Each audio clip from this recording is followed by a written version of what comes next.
ఈరోజు మహనీయుడు సమానత్వానికి ప్రతీక అయిన జ్యోతిరావు పూలే వర్ధంతి సందర్భంగా చీరాల గడియార స్తంభం దగ్గర జ్యోతిరావు పూలే విగ్రహానికి పూలమాలలు వేసి ఘన నివాళులర్పించిన చీరాల శాసనసభ్యులు మధురూరి మాలకొండయ్య మరియు తెలుగుదేశం జనసేన బీజేపీ నాయకులు అభిమానులు కార్యకర్తలు జ్యోతిరావు పూలే సమాజ సేవ విద్యలో నూతన మార్పులు మరియు అణగారిన వర్గాల కోసం చేసిన పోరాటాలు భారతదేశ చరిత్రలో చిరస్థాయిగా నిలుస్తాయి.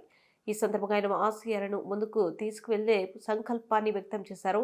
అంత సమానం అవ్వాలి, సమాజం సమత మార్గంలో నడవాలి అనే పూలే ఆశయాలను అందరం పాటిద్దాం. పూలే గారు 1827 ఏప్రిల్ 11న మహారాష్ట్రలోని పూణేలో జన్మించడం జరిగింది.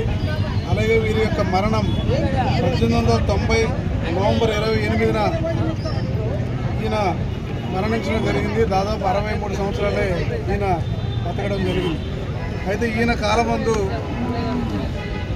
అనేక సంఘ సంస్కరణలు తీసుకురావడం జరిగింది. అలాగే భారతదేశంలోనే వీరికి గొప్ప సంఘ సంస్కరణవేత్తగా పేరు తెచ్చుకున్నారు. ఈయన భార్యను కూడా చదివించి ఆమెను కూడా ఒక టీచర్గా చేసి అనేక మంది మహిళల కోసం ఆయన కష్టపడటం జరిగింది. ఆమె కూడా వీరితో పాటు సేవ చేయడం జరిగింది.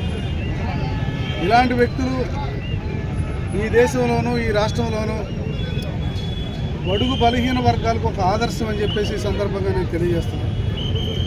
ఇలాంటి గొప్ప వ్యక్తిని గుర్తు చేసుకోవడం కూడా ఈ బలహీన వర్గాలకి అవసరం ఉందని చెప్పి కూడా చెప్తున్నాను.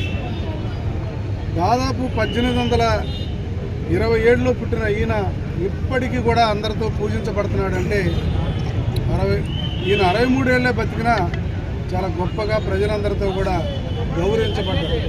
ప్రతి మనిషి కూడా తెలుసుకోవాల్సింది ఏంటంటే తనకిచ్చినటువంటి భగవంతుడు ఇచ్చినటువంటి కొద్ది భాగాన్ని ఆ టయాన్ని సద్వినియోగపరుచుకోవాలి. సమాజ సేవ కోసం పనిచేసినట్టుగా కానీ అయితే ఖచ్చితంగా గుర్తింపు పొందుతారు.